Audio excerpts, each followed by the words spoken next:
Père éternel, Dieu, roi de gloire, je veux te dire encore merci. Waouh Père, qu'est-ce qu'il est bon, Seigneur, pour tes enfants, pour les frères et sœurs en Christ d'être ensemble. Seigneur, merci pour les chants qui sont montés. Merci pour les pas de danse. Merci pour la joie que tu as mis à nos cœurs. Merci, Seigneur Dieu, de nous avoir transformés ce matin.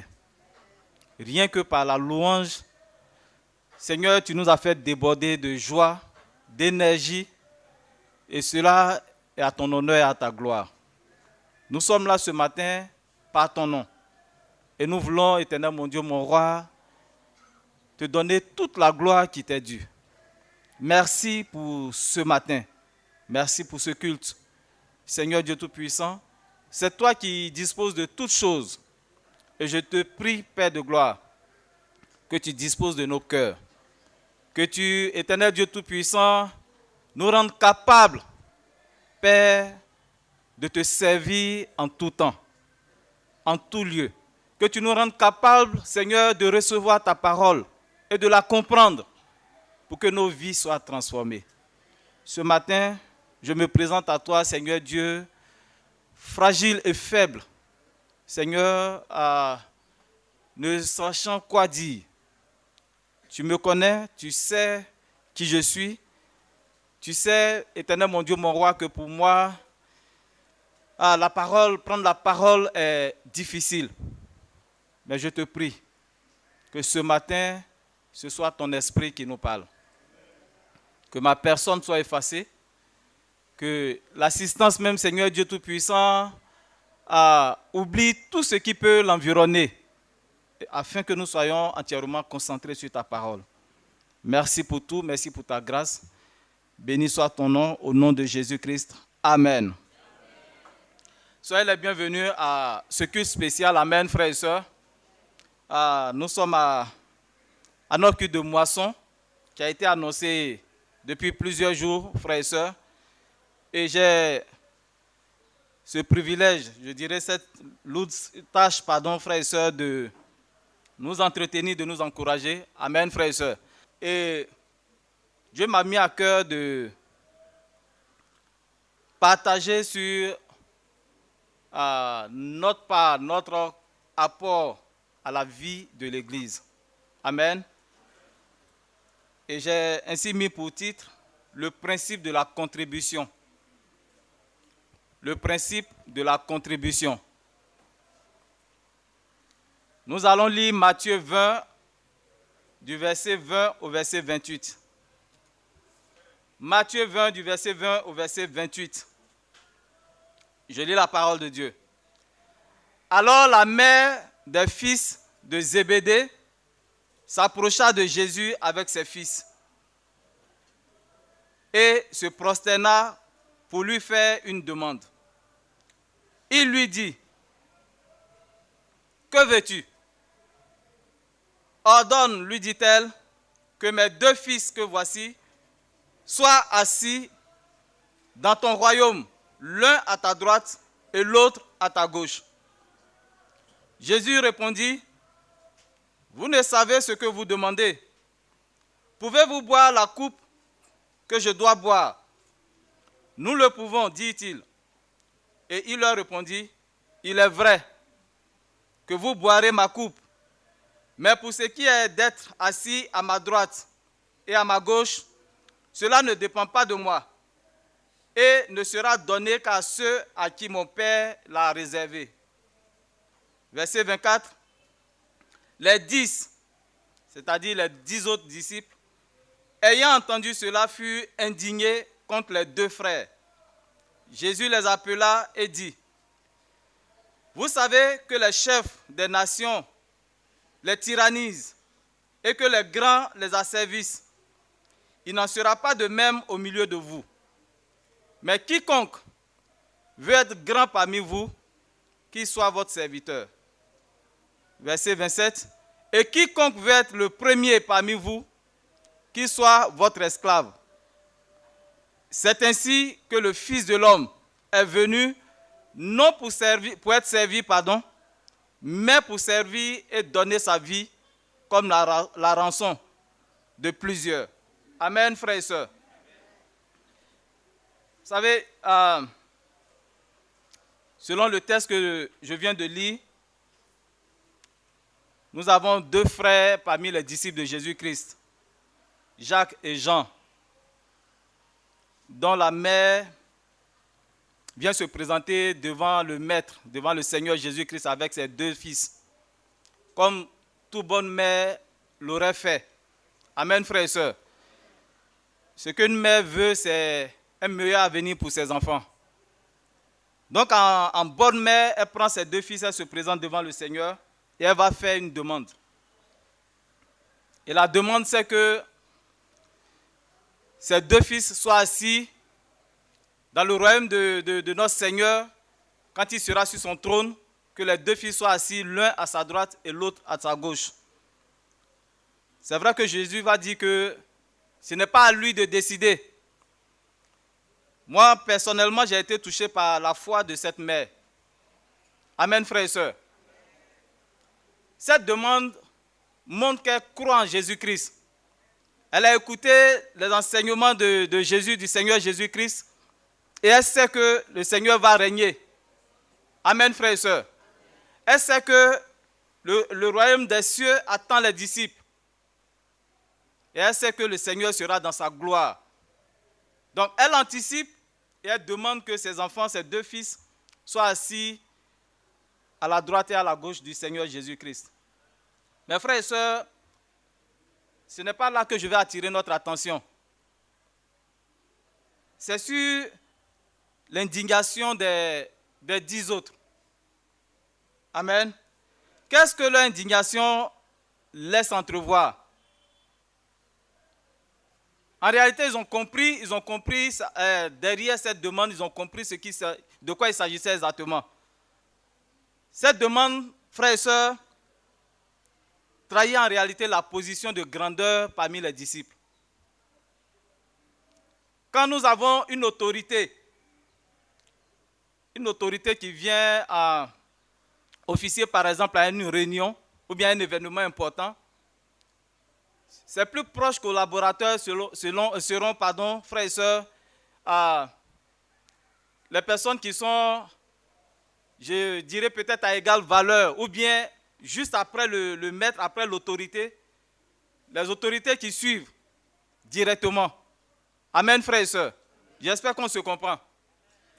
À travers la demande de la mère de Jacques et Jean, les autres ont vu le fait que Jacques et Jean se voyaient plus grands que les 10 autres.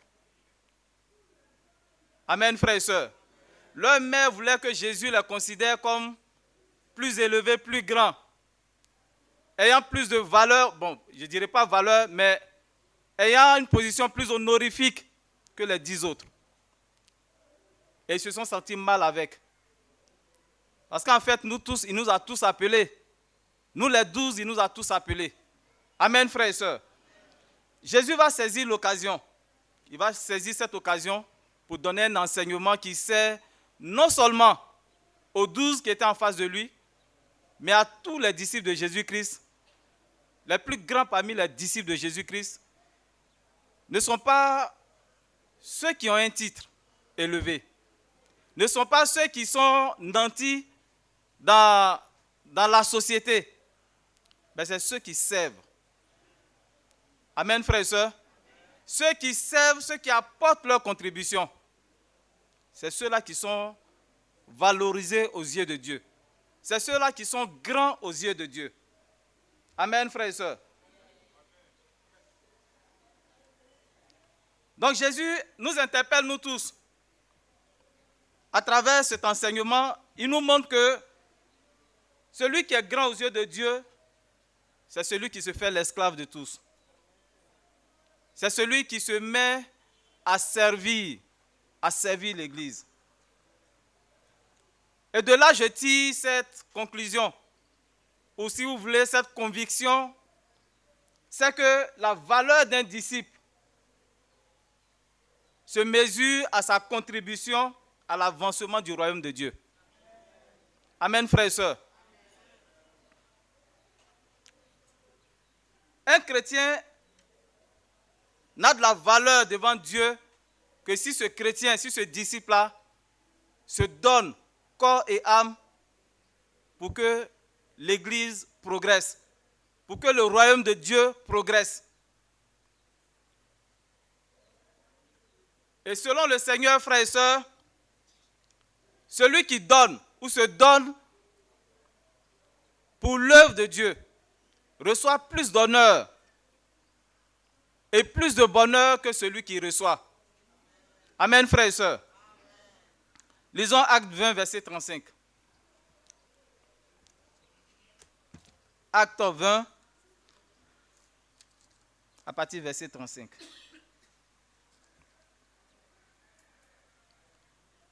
Je lis la parole de Dieu.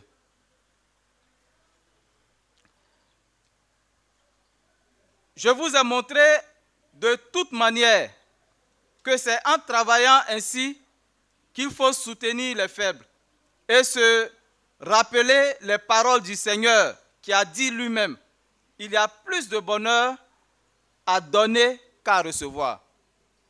Rien qu'à regarder dans nos sociétés, à regarder autour de nous, à regarder la vie de tous les jours. Remarquons, frères et sœurs, que ceux qui donnent sont plus honorés que ceux qui reçoivent. N'est-ce pas, frères et sœurs? Et aux yeux de Dieu, c'est pareil.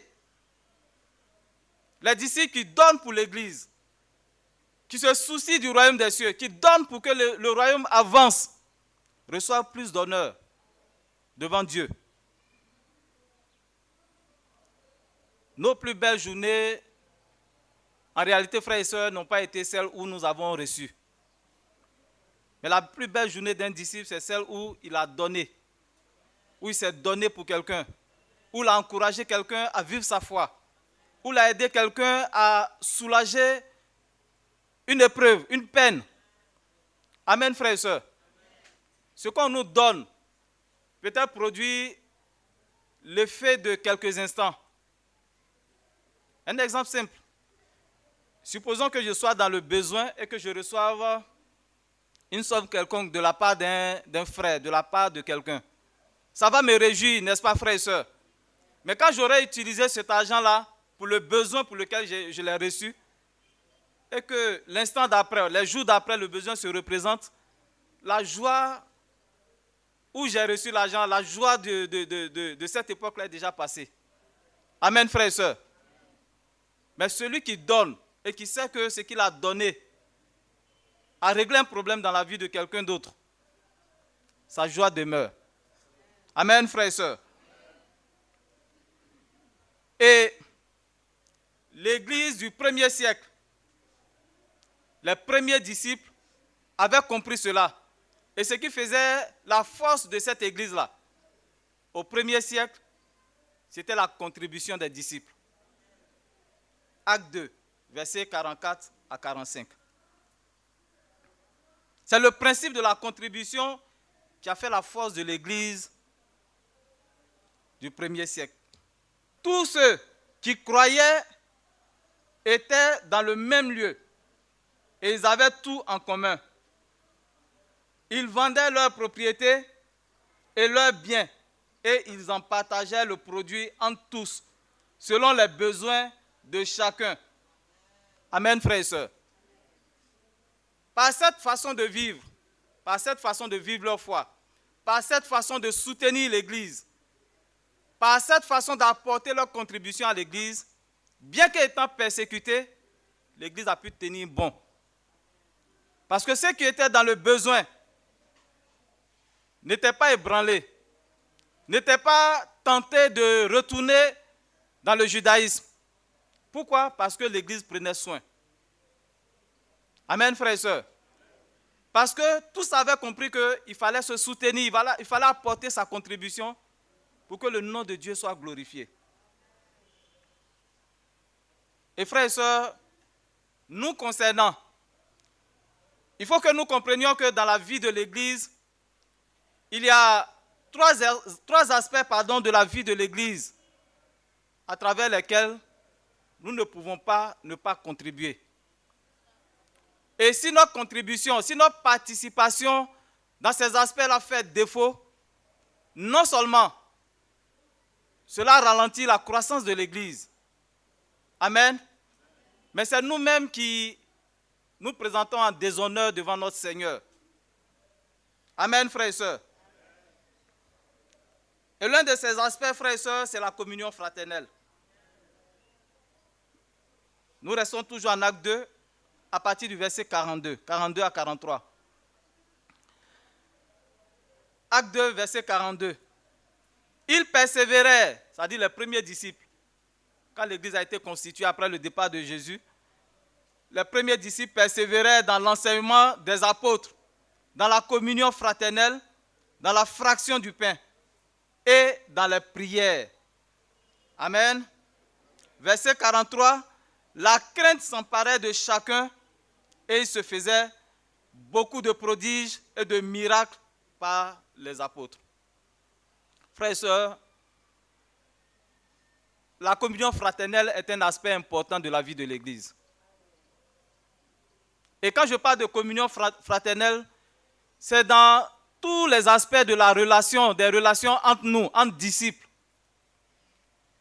Parlant de communion fraternelle, je fais allusion à la formation. Parce que c'est dans la communion que nous nous aidons, nous nous exhortons les uns les autres, que nous nous encourageons les uns les autres à demeurer fermes. Amen, frères et sœurs. C'est dans la communion fraternelle que nous avons établi l'ordre de formateurs formés.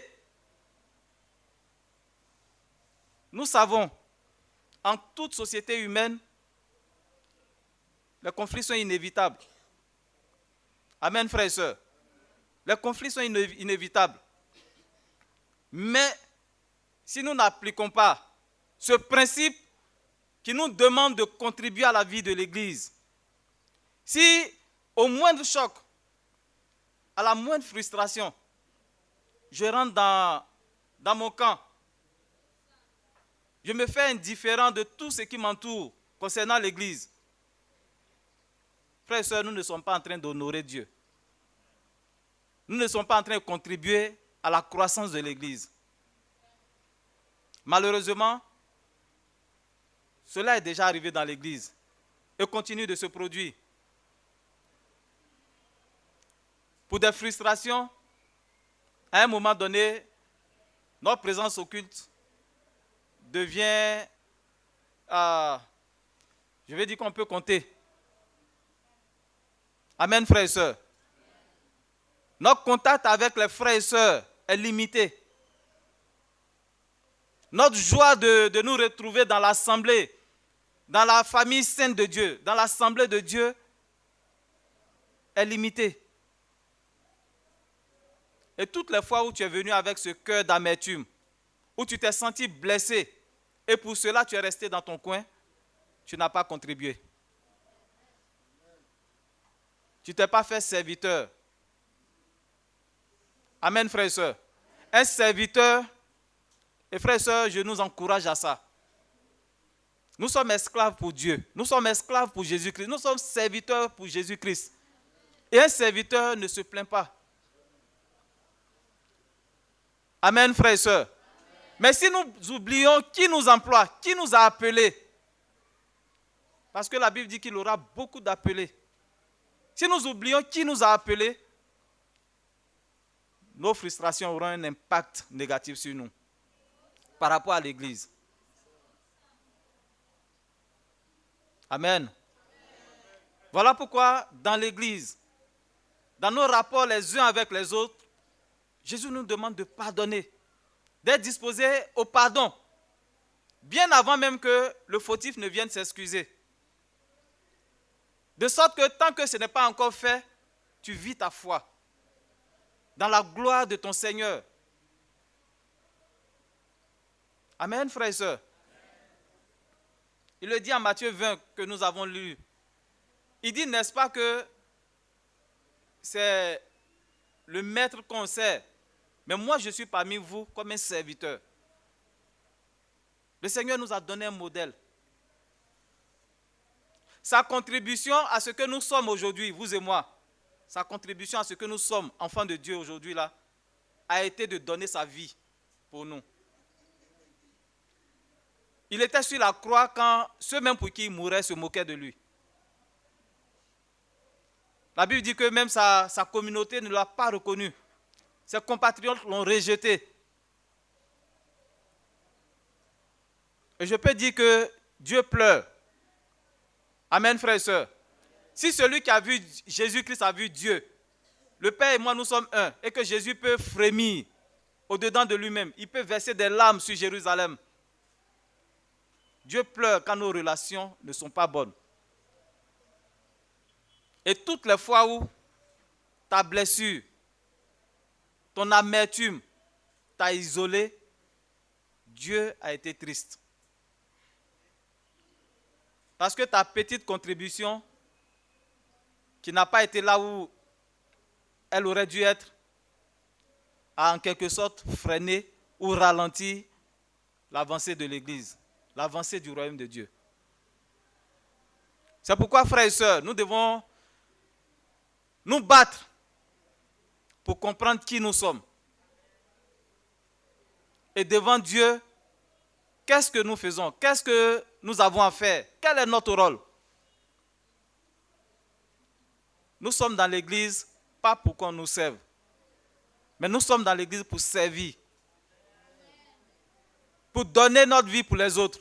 Nous sommes dans l'Église pour faire en sorte que l'Église soit embellie, pas dans l'apparence. Nous sommes là pour faire en sorte que, au sein de l'Église, il fasse bon vivre. Pas de façon apparente, mais réellement qu'il fasse bon vivre.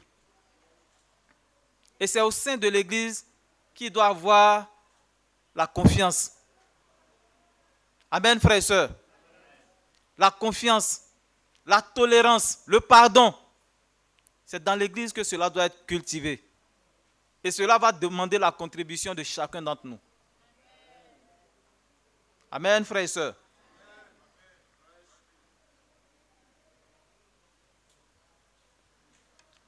Le second aspect. Le deuxième aspect, c'est l'évangélisation. Amen, frères et sœurs.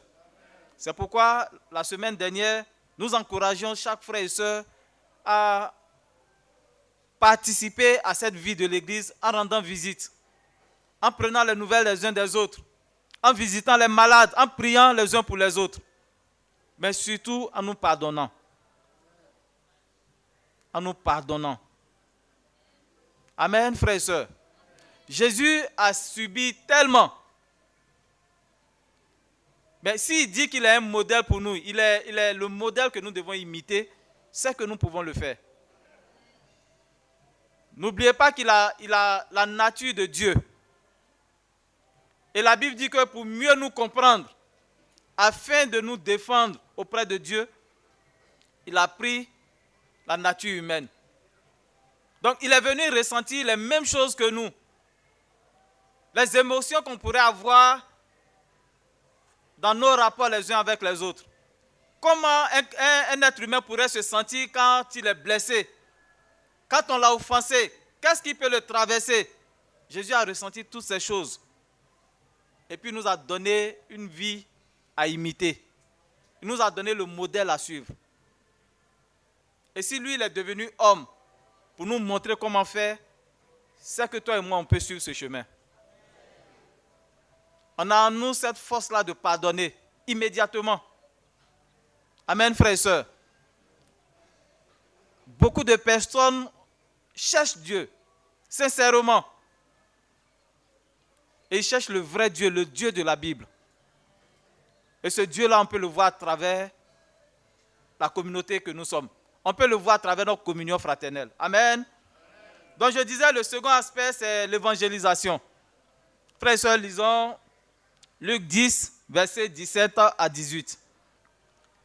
Les 70 revinrent avec joie, disant, « Seigneur, les démons même nous sont soumis en ton nom. » Et au verset 18, Jésus leur dit, « Je voyais Satan tomber du ciel comme un éclair. juste ces 2 versets-là. Jésus envoie 70 disciples en mission d'évangélisation. Et quand ils reviennent, ils sont tellement en joie des choses qu'ils ont pu faire pendant leur mission. Ils disent, Seigneur, les démons même nous sont soumis en ton nom. Là où on est entré, quand on a invoqué ton nom, on a pu chasser des démons. On a guéri des malades. On a annoncé la bonne nouvelle. Et qu'est-ce que le maître va répondre? Jésus leur dit, je voyais Satan tomber comme un éclair.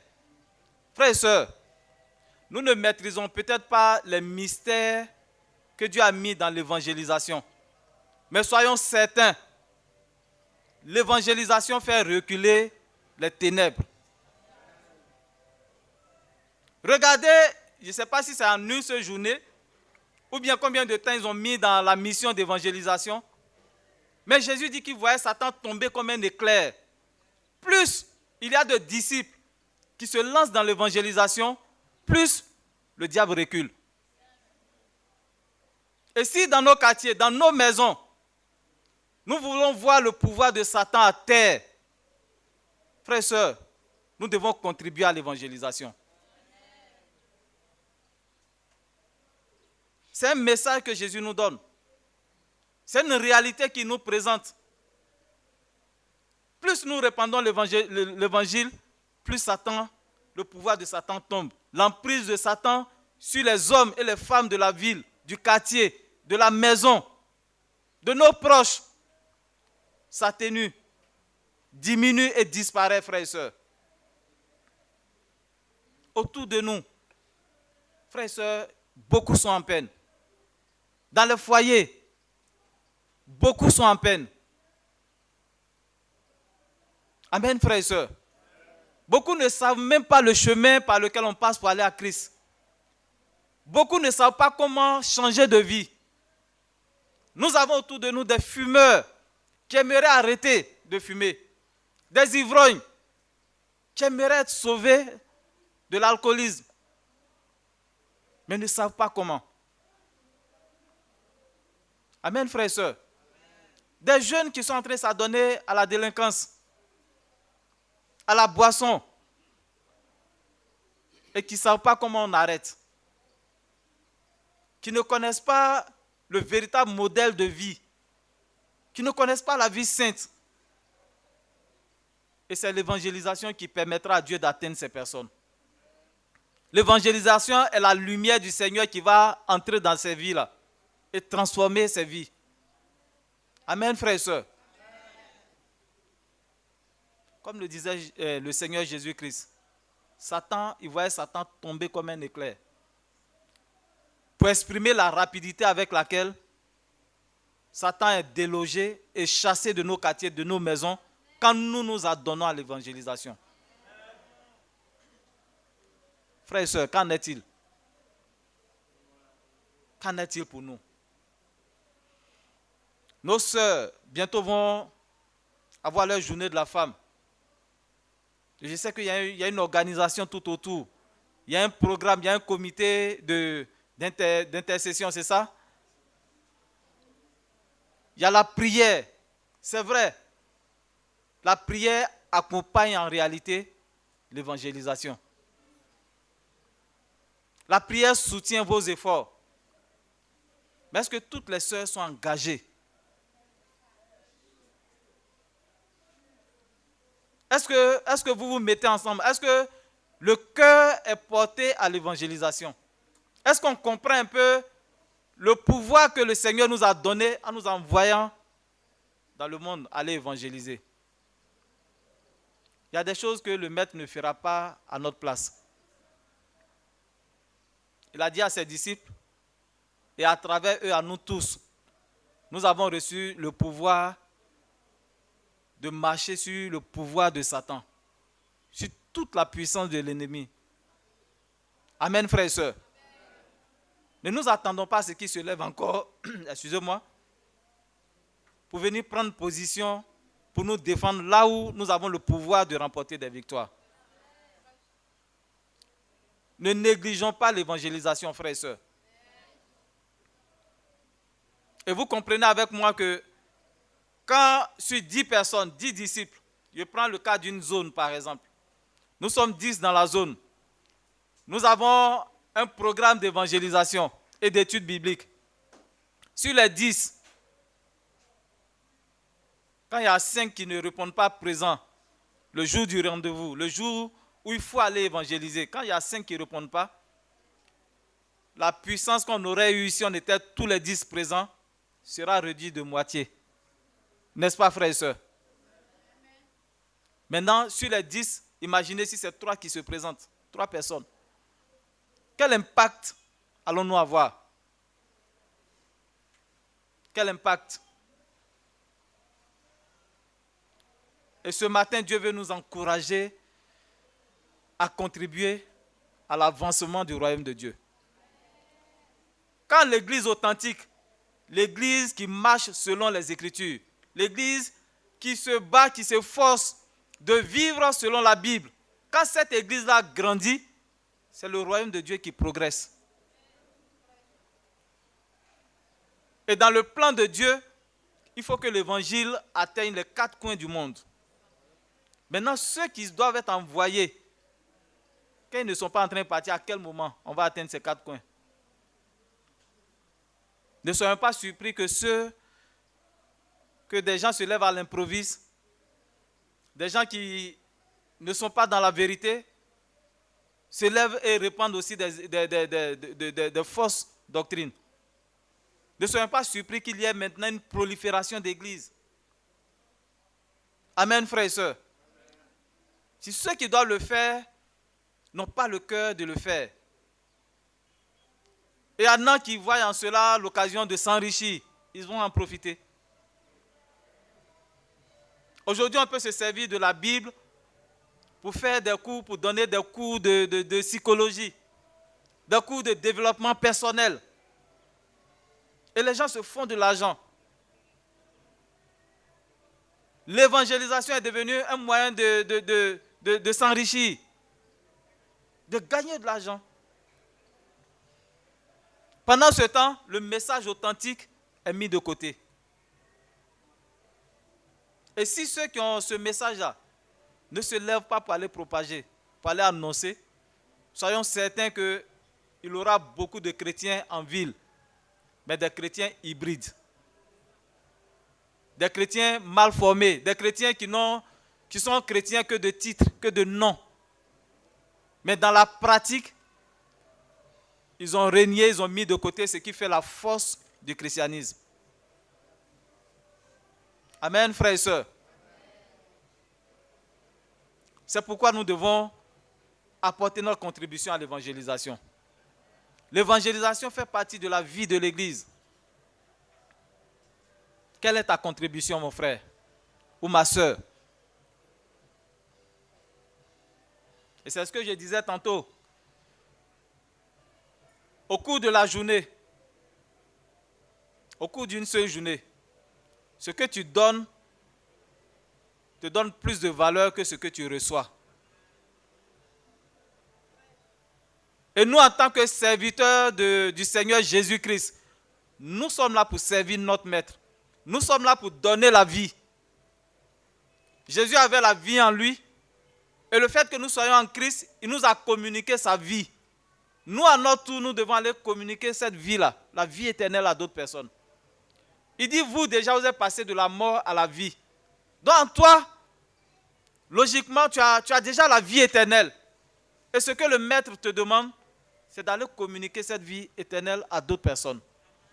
C'est d'aller sauver d'autres foyers, d'aller sauver d'autres enfants, d'aller sauver d'autres adolescents, d'aller sauver d'autres parents, d'autres célibataires. Avant que je n'étudie la Bible, moi je pensais qu'à un certain âge, si tu n'as pas de copine, c'est que tu as un problème. Amen, frères et sœurs. Mais j'ai découvert ça où? à travers la télé, l'éducation que la rue m'a donnée, à travers nos amis, nos fréquentations. Et on pense que ce qui est normal, un célibataire, un jeune, un adolescent pense que ce qui est normal, c'est d'avoir une copine. C'est de vivre les expériences de la vie. C'est de vivre sa vie. Amen, frères et sœurs. Mais c'est la Bible qui va vraiment redresser notre façon de penser et notre façon de voir le monde. Amen, frères et sœurs. Et pour que cette vérité-là parvienne aux autres, il faut que chacun d'entre nous apporte sa contribution. Et ce que Dieu demande de toi, ce n'est pas de simplement prier pour que d'autres aillent évangéliser. Que toi-même tu te lèves, que tu vois l'évangélisation comme quelque chose qui t'est imposé. Amen. Paul le dit, il dit évangéliser ce n'est pas quelque chose, il dit ça m'est imposé. Pourquoi? Parce que nous sommes serviteurs. Et Paul a compris que en tant que chrétien, nous sommes appelés, nous sommes nés de nouveau pour contribuer. Nous sommes nés de nouveau pour apporter notre part, pour apporter notre pierre à l'édifice, pour aider quelqu'un à comprendre le royaume des cieux, à comprendre ce que Dieu attend de chaque être humain. Donc ce n'est pas un sujet, ce n'est pas quelque chose, ce n'est pas au choix. Ce n'est pas au choix. Parmi plusieurs activités dans l'église, je ne choisis pas seulement de prier et puis regarder les autres aller évangéliser. Ce n'est pas au choix. Ça nous est imposé et ça fait partie de la vie de l'église. Amen, frères et sœurs. Quelle est ta contribution? Luc 6, 40.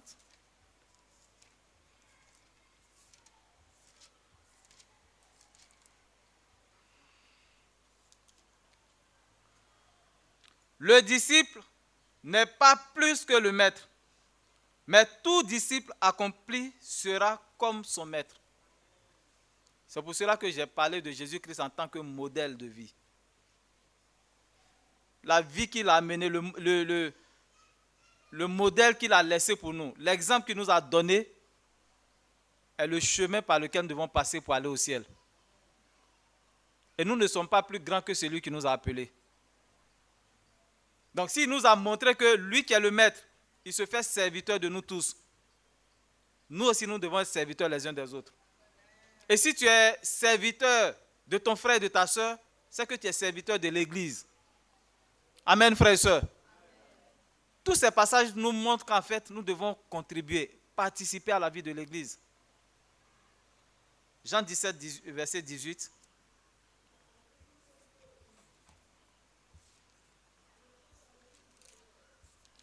Jean chapitre 17, verset 18.